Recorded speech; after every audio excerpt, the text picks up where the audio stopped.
Meu irmão, minha irmã, que a graça e a paz do Senhor Jesus continue com todos. Nós vamos iniciar mais uma escola bíblica e neste domingo estamos retomando a maneira que estávamos fazendo anteriormente, ou seja, fazendo a transmissão pelo YouTube, uma vez que pelo Skype, como nós vínhamos fazendo, alguns irmãos reclamaram que não estão conseguindo acessar pelo Skype e também estamos tendo algumas dificuldades com som, com imagem. Então nós preferimos voltar por este meio, né, por este canal, a saber pelo YouTube, com a esperança, né, de que um número maior de irmãos, de pessoas poderão acessar este conteúdo e assim aproveitar o estudo que temos realizado na escola bíblica, ok? Primeiramente, queremos agradecer a Deus por esta oportunidade e queremos orar, buscando a direção de Deus, a sabedoria vinda do Espírito Santo, para que possamos realmente entender o estudo, o conteúdo e, acima de tudo, colocá-lo em prática nas nossas vidas. Baixe sua cabeça, feche seus olhos e vamos orar. Pai eterno, nós queremos neste momento nos colocar diante do Senhor em oração e queremos te agradecer por mais esta oportunidade que o Senhor Deus nos dá de pararmos para dedicar um tempo de estudo da tua palavra. Nós clamamos pela sabedoria vinda do alto céus, a capacitação do Espírito Santo, de forma que sejamos conduzidos em toda verdade e a tua palavra é a verdade. Desvenda, Senhor, os nossos olhos para contemplarmos as maravilhas da tua lei. Continue, Senhor, com teu povo, os teus filhos ainda nos seus lares, nas suas casas, e que este dia seja um dia de bênção em nossas vidas. É a nossa oração, feita em nome do Senhor Jesus. Amém. Ok, meus irmãos, nós estamos estudando sobre a volta de Cristo. Permita-me aqui então apenas fazermos uma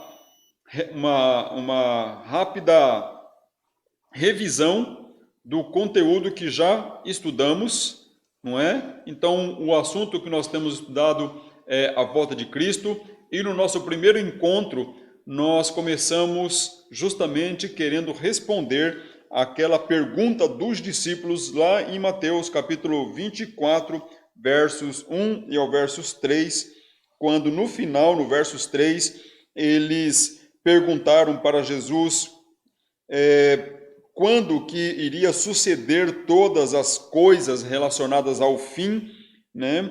Quais os sinais da consumação do século, era o que eles estavam preocupados. Então colocamos o texto naquela ocasião, falando que o nosso estudo tem a ver com a chamada escatologia, que é o estudo das últimas coisas, e que começamos a colocar como que alguns tijolinhos, né, numa base, num alicerce que nós estamos construindo dentro de um conhecimento, de um conteúdo. O primeiro, falamos que a volta de Cristo, ela será súbita, pessoal, visível e corpórea, e aí fomos pontuando que Jesus falou da sua volta, os anjos falaram da volta de Jesus, Paulo falou da volta de Jesus, o escritor de Hebreus falou da volta de Jesus, Tiago também falou, Pedro, João, inclusive entrando no livro de Apocalipse, e que o primeiro tijolinho da nossa construção, do nosso alicerce,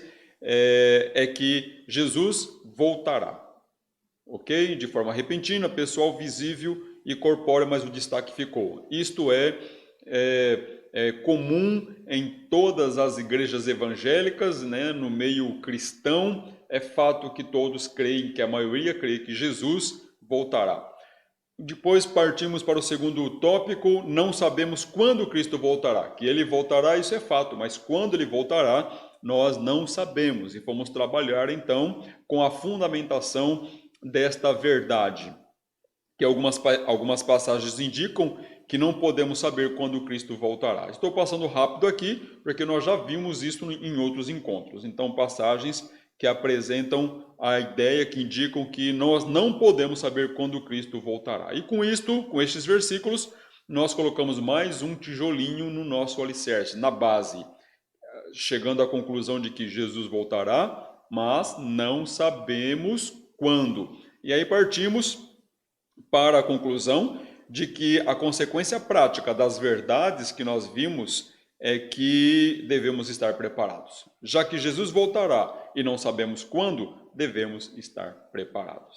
Ok? Há vários textos bíblicos que nos alertam para estarmos preparados e só destacamos a parábola das 10 virgens em Mateus 25, do 1 ao 13. E assim nós completamos o primeiro encontro com a conclusão de que Jesus voltará. Quando não sabemos, devemos estar preparados. No segundo encontro, nós começamos a falar sobre, sobre os pormenores dos eventos que precedem a volta de Cristo, para depois respondermos a pergunta se Jesus poderá voltar a qualquer momento. Esta foi uma pergunta que procuramos responder no segundo encontro, ok? Os sinais que precedem a volta de Cristo: a pregação do Evangelho a todas as nações, a grande tribulação, falsos profetas realizando sinais e maravilhas, sinais nos céus, a vinda do homem da iniquidade, a rebelião e a salvação de Israel.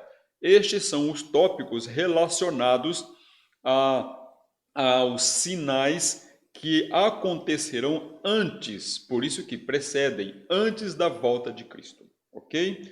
Então, há algumas conclusões, né, a partir destes sinais que precedem a volta de Cristo e as soluções possíveis. Alguns dizem que estes sinais, né, eles não se cumpriram, portanto, Cristo não pode voltar a qualquer momento.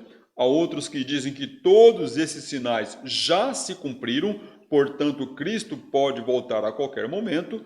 E ainda há uma terceira solução possível, que é improvável, mas possível, que os sinais já tenham cumprido. Por isto, Cristo poderia voltar a qualquer momento. Então, fomos trabalhando cada um daqueles tópicos, né, que é improvável, mas possível que os sinais já se tenham cumprido, e fomos trabalhando em cada um desses sinais novamente para dizer justamente nessa tese, né, que ele pode sim voltar a qualquer momento. Mas quanto a que esses sinais já tenham se cumprido ou não, ao mesmo tempo que nós não podemos dizer que sim, também não podemos dizer que não. O que podemos dizer é que é improvável, mas também é possível que eles já se cumpriram. Por isso, Cristo poderia voltar a qualquer momento, tá? No encontro de hoje, nós estamos então no terceiro encontro, não é? O que nós vamos trabalhar é uma análise sobre do capítulo 20 de Apocalipse. Essa é a ideia, né? Precisamos partir do estudo do texto bíblico para extrair do texto bíblico as ideias que ele está expondo, para podermos também chegar a algumas conclusões, tá ok? Ao lermos o texto, Apocalipse capítulo 20, eu quero chamar a atenção de vocês para a expressão 1000 anos, porque hoje a ideia é nós trabalharmos um pouco quanto ao milênio, não é? É certo que há outros tópicos, né, tão importantes quanto ao milênio no capítulo 20 de Apocalipse, mas nós queremos hoje nos deter nas principais linhas sobre a época e a natureza do milênio. Então vamos para o texto bíblico. Apocalipse capítulo 20, diz o texto: Então vi descer do céu um anjo, tinha na mão a chave do abismo e uma grande corrente. Ele segurou o dragão, a antiga serpente, que é o diabo, Satanás, e o prendeu por 1000 anos. Então aqui já aparece a expressão 1000 anos, e eu quero realmente chamar a sua atenção justamente para a ideia aqui, 1000 anos, ok? Ele foi preso por 1000 anos. Lançou-o no abismo, fechou-o e pôs selo sobre ele, para que não mais enganasse as nações, até que se completassem os 1000 anos. Depois disso, é necessário que ele seja solto pouco tempo. Ok. Então, aqui o texto vai dizer que um anjo, ele desceu do céu, ele tinha na mão a chave do abismo e uma grande corrente. Ele pegou Satanás e prendeu por 1000 anos. Depois, o texto ainda vai dizer que até que se completasse os 1000 anos. Então, no começo dos 1000 anos, aqui de acordo com o texto, no início dos 1000 anos, então no início do milênio, Satanás é preso, por isso que é um período de paz. Mas o texto vai falar que ele será solto, né? Ao completar os 1000 anos, depois disso, é necessário que ele seja solto, e solto por pouco tempo. Vamos fazendo estas observações já no texto, esses grifos no texto, ok? Vi também tronos, e nestes sentaram-se aqueles aos quais foi dada a autoridade de julgar. Vi ainda as almas dos decapitados por causa do testemunho de Jesus, bem como por causa da palavra de Deus, tantos quantos não adoraram a besta, nem tampouco a sua imagem, e não receberam a marca na fronte e na mão, e viveram e reinaram com Cristo durante 1000 anos. Novamente aparece a expressão 1000 anos, mas agora está dizendo que os salvos, eles reinaram com Cristo, viveram e reinaram com Cristo durante 1000 anos. Ok? São tópicos, são partes do texto para serem grifados, para serem aí prestado um pouco mais de atenção.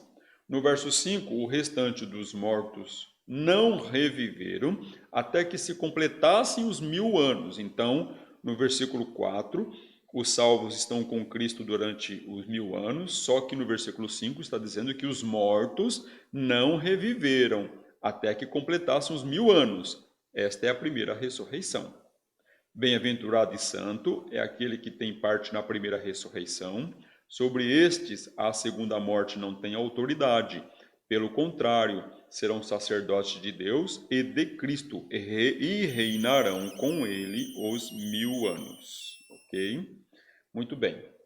Quando, porém, se completarem os 1000 anos, Satanás será solto da sua prisão e sairá a seduzir as nações que há nos 4 cantos da terra, Gog e Magog, a fim de reuni-las para a peleja. O número destas é como a areia do mar. Marcharam, então, pela superfície da terra e sitiaram o acampamento dos santos e a cidade querida. Desceu, porém, fogo do céu e os consumiu. O diabo, o sedutor deles, foi lançado para dentro do lago de fogo e enxofre, onde já se encontram não só a besta, como também o falso profeta, e serão atormentados de dia e de noite, pelos séculos dos séculos.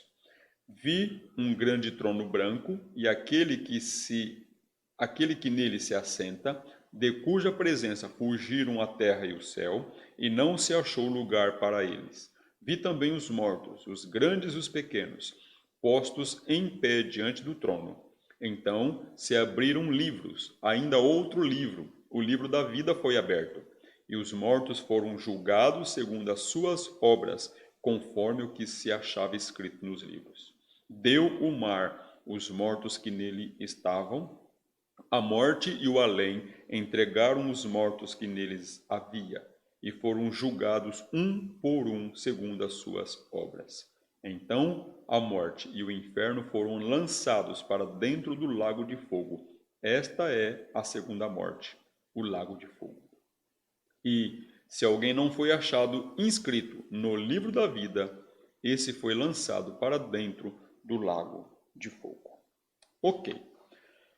O que nos chama a atenção aqui é sobre a ideia quanto ao milênio. E aqui nós estamos trazendo para os irmãos 4 principais linhas sobre a época e natureza desse milênio. O texto que nós lemos, capítulo 20 de Apocalipse, vai falar várias vezes, vai fazer várias vezes o apontamento dos 1000 anos. Lá no versículo 2 vai dizer que o diabo foi preso por 1000 anos.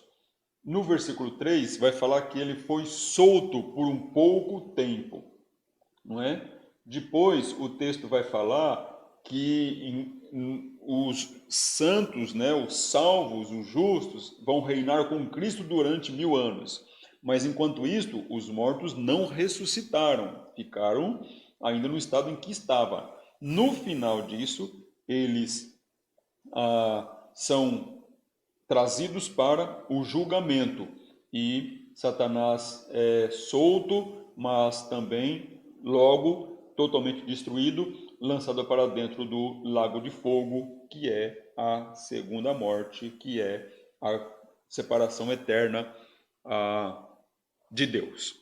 Bom, como eu disse, hoje nós veremos sobre as principais linhas sobre a época e a natureza deste milênio, tá? A primeira linha de interpretação sobre a natureza e a época do milênio é aquela chamada pelos teólogos de amilenismo.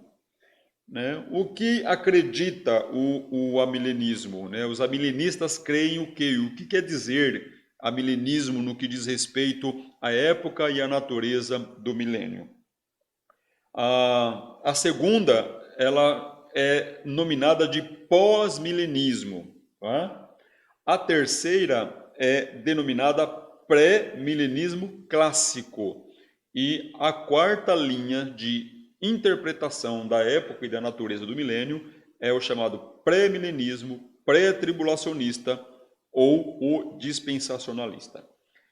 Não tenha neste momento aqui a preocupação de memorizar, de decorar estes termos, né, estas linhas, mas é importante visualizar este quadro com estas 4 linhas sobre a época e a natureza do milênio e entender o que cada uma destas linhas colocam como que o entendimento, a crença quanto à época e à natureza deste milênio. Tá? Então são estas as 4 principais linhas sobre o milênio e alguns acontecimentos que envolvem a volta de Cristo. Tá?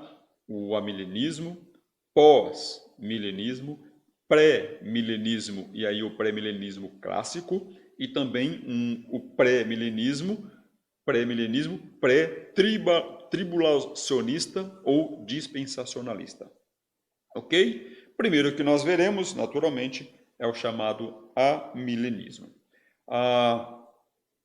Para os amilenistas, Apocalipse capítulo 20, do versos 1 ao versos 10, descreve a presente era da igreja. Talvez esta é a mais simples, é a mais fácil de entender, porque eles dizem que Apocalipse 20, que acabamos de ler, descreve a presente era da igreja, descreve o momento que nós já estamos vivendo, a era da igreja, ok? É este momento que nós estamos vivendo. Eles acreditam que o reino de Cristo no milênio não é um reino físico aqui na terra, mas sim um reino espiritual. E para isso eles trazem Mateus 28, 18, né, quando Jesus fala que toda autoridade me foi dada no céu e na terra. Então Jesus tem autoridade tanto no céu quanto na terra. Né? É interessante porque os amilenistas, eles acreditam que aqueles que reinam com Cristo por 1000 anos são os cristãos que morreram e já estão reinando com Cristo no céu. Né? E é interessante também porque, por eles sustentar que não existe nenhum milênio que ainda esteja por vir, eles creem que a expressão 1000 anos é simplesmente uma figura de linguagem para um longo período e que a presente era da igreja vai continuar até a volta de Cristo, e quando Cristo voltar, todos os eventos finais acontecerão de uma só vez. E isto, assim, imediatamente após a volta de Cristo. Sendo assim, inaugurado o estado eterno. Então, este é o mais simples e aqui de forma bem pontual, para eles, Apocalipse 20 descreve a presente era da igreja, até que acontecerá a volta de Cristo e os eventos que envolvem os fins do tempo, né, dos tempos, aqueles sinais que precedem a volta de Cristo, eles vão acontecer tudo em um momento só, e que por já estarmos vivendo este milênio, o reino de Cristo, ele não é um reino físico aqui na terra, mas sim espiritual, né, lá no céu, porque Cristo tem autoridade tanto no céu quanto na terra. É isto basicamente que acredita o chamado amilenismo. Ok. O pós-milenismo, né? Aqui o prefixo pós significa depois. Segundo esse ponto de vista, Cristo voltará após o milênio. Ok? Então vamos ter isso em mente. Pós-milenismo, Cristo volta após o milênio. Ok? Eles creem que, pelo avanço gradativo do Evangelho, uma proporção cada vez maior da população mundial se tornará cristã. E como consequência, a influência cristã na sociedade será cada vez maior, ou seja, os padrões de Deus serão cada vez mais estabelecidos no mundo, e gradualmente virá uma era milenar de paz sobre a Terra. Eles acreditam que esse milênio durará um grande período, não é? E não necessariamente 1000 anos, como que se fossem 1000 anos literais, né? E por fim, ao final deste período, aí sim, Cristo voltará também no momento em que todos os eventos finais acontecerão de uma só vez, e imediatamente após a vinda de Cristo vai ser inaugurado o estado eterno. É isso basicamente que crê o pós-milenismo.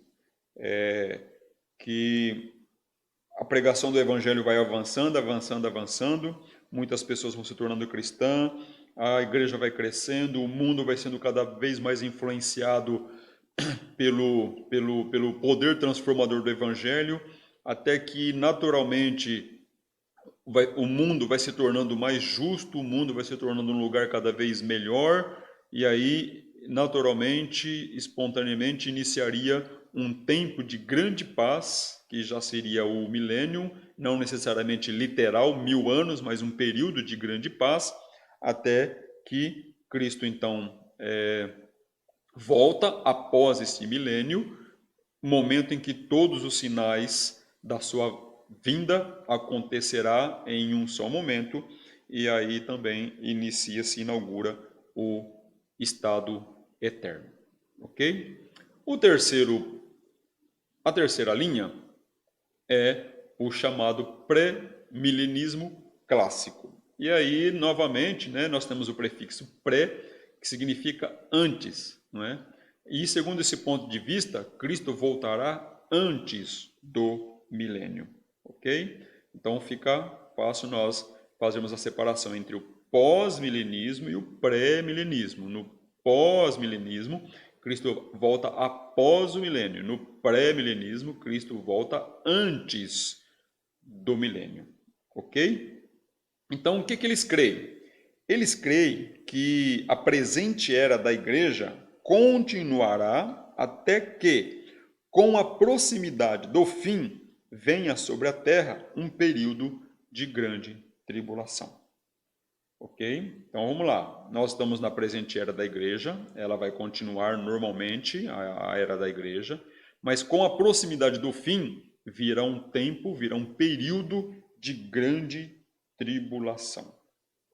É o que acredita o pré-milenismo. Ok? É importante destacar aqui ainda dentro do pré-milenismo que depois deste período, né, de tribulação que eles acreditam, que também vai findar a era da igreja, Cristo voltará à Terra para estabelecer um reino milenar com a consequente prisão de Satanás. E aí, ao final, Satanás será solto, mas derrotado definitivamente. Esta é a concepção do pré-milenismo clássico, ok? Espero que estejam conseguindo entender. E a quarta e última das linhas sobre a época e a natureza deste milênio é o chamado pré-milenismo pré-tribulacionista ou dispensacionalista, né? Segundo eles, Cristo voltará não só antes do milênio, mas também acontecerá antes da grande tribulação. Por isso a expressão pré-tribulacionista, tá? Pré-tribulacionista. O que vimos anteriormente é o pré-milenismo clássico. Aqui é o pré-milenismo pré-tribulacionista, tá ok? Ou o dispensacionalista. Como colocado aqui, né? Cristo não apenas voltará antes do milênio, mas também antes da grande tribulação. Este ponto de vista ele é semelhante ao pré-milenismo clássico, mas com uma importante diferença. Ele acrescenta uma outra volta de Cristo antes do milênio para tirar os crentes do mundo. Ok? É o que nós estamos colocando aqui. É bem semelhante, mas ele acrescenta uma outra volta de Cristo para tirar os crentes do mundo, ou seja, os crentes não passariam pela tribulação de acordo com os pré-tribulacionistas. De acordo com o pré-milenismo clássico, vamos assim dizer, a igreja passaria pela tribulação, que estaria bem perto do fim da era da igreja. Mas de acordo com o pré-milenismo pré-tribulacionista, a igreja não passaria pela tribulação, porque Cristo voltaria antes para tirar a igreja, ficaria aqui o período da tribulação. Tá ok? Vamos aqui ainda. Eles creem que a presente era da igreja continuará até que, de maneira inesperada, de maneira secreta, Cristo chegará no céu, né, a meio caminho da terra, e chamará para si os crentes. E isto baseado lá em 1 Tessalonicenses capítulo 4, versos 16 e 17. E aí Cristo retornará ao céu com os crentes arrebatados, enquanto acontece aqui a grande tribulação, né, sobre a terra, e por um período de 7 anos. Durante este período de 7 anos de tribulação, se cumpriram muito dos sinais que precederiam a volta de Cristo, e ao final desta tribulação, Cristo voltará com os seus santos para reinar sobre a terra por 1000 anos. Estes são os tópicos básicos, estes são as principais linhas de interpretação quanto ao milênio, e precisamos apenas ficarmos atentos ao que crê, né, ao que acredita cada uma destas linhas, para entendermos como que eles interpretam o Apocalipse capítulo 20. O capítulo 20 de Apocalipse, ele carece de um estudo cuidadoso, ele carece de uma atenção da nossa parte, para realmente conseguirmos entender o que ele coloca, para assim nós podermos então prosseguir para o próximo tópico, ok? Então eu convido você para agora tirar um tempinho para uma leitura cuidadosa do capítulo 20 de Apocalipse, ok? Até mais.